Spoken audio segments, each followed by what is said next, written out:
দক্ষিণ হাওড়া আন্নুল রোডে চুনাভাটি এলাকায় এক বহুতল আবাসনে প্রমোটার আশ্রিত দুষ্কৃতীদের তাণ্ডব। আহত বেশ কয়েকজন আবাসিক সহ মহিলারাও। আবাসিকদের অভিযোগ, আবাসনের অভ্যন্তরীণ বৈঠকের সময় প্রমোটার আশ্রিত দুষ্কৃতীরা আচমকাই তাদের উপর হামলা চালায়। মারপিটে অনেকের মাথা ফেটে যায়। ঘটনায় আঙুল ওঠে আবাসনের প্রমোটার শেখ সাকিবের দিকে। ঘটনার তদন্ত করছে নাজিরগঞ্জ থানার পুলিশ।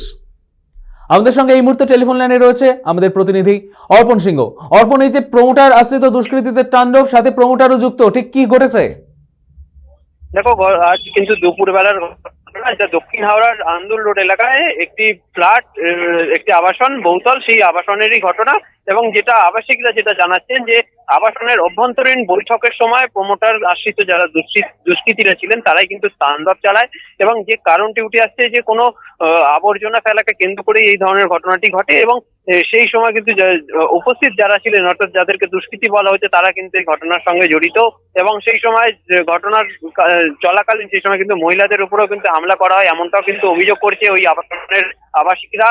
এবং পাশাপাশি যে বিষয় একটা যেটা উঠে আসছে যে ওই ভিডিওটি কিন্তু ইতিমধ্যে কিন্তু ভাইরাল হয়েছে সোশ্যাল মাধ্যমে। এবং সেই মতে পুলিশের তরফ থেকে যে প্রতিক্রিয়া আমরা পাচ্ছি যে যে এখনো পর্যন্ত কাউকে কিন্তু গ্রেপ্তার বা আটক করা হয়নি, তবে পুরো বিষয়টি কিন্তু তদন্ত করে দেখা হবে বলে কিন্তু পুলিশ প্রশাসনের আশ্বাস। ধন্যবাদ অর্পণ।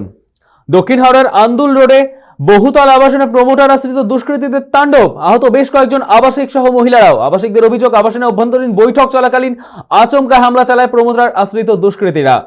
ইতিমধ্যে কাউকে এখনো পর্যন্ত গ্রেপ্তার করা সম্ভব হয়নি।